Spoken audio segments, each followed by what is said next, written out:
That understood, we can now consider production. How do we use all this stuff? What will our process of production be? And what do we need to consider to make sure it is as optimized as possible to maximize our sustainability? Well, the first thing that jumps right out at us is the fact that we need to constantly try and preserve. The planet's resources are essentially finite, so it is important that we be strategic. Strategic preservation is the key. The second thing we recognize is that some resources are really not as good as others in their performance. In fact, some of this stuff, when put into use, has a terrible effect on the environment, which invariably hinders our own health. For example, oil and fossil fuels.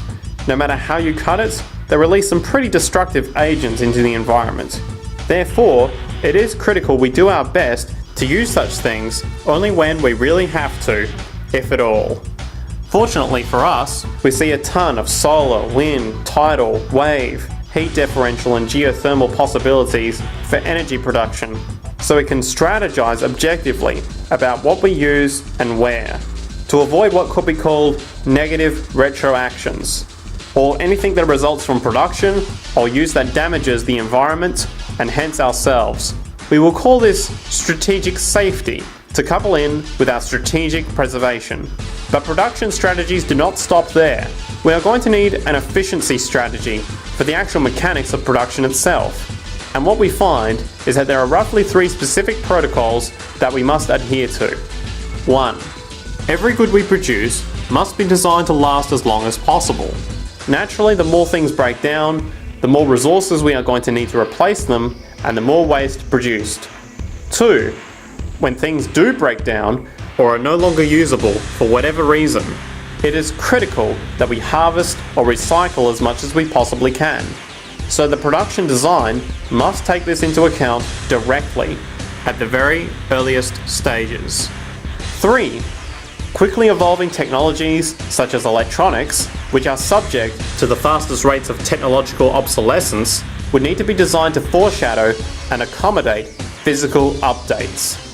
The last thing we want to do is throw away an entire computer system just because it has only one broken part or is outdated.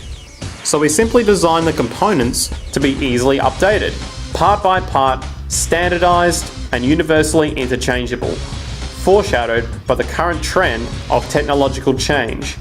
And when we realize that the mechanisms of strategic preservation, strategic safety, and strategic efficiency are purely technical considerations devoid of any human opinion or bias, we simply program these strategies into a computer which can weigh and calculate all the relevant variables, allowing us to always arrive at the absolute best method for sustainable production based on current understandings.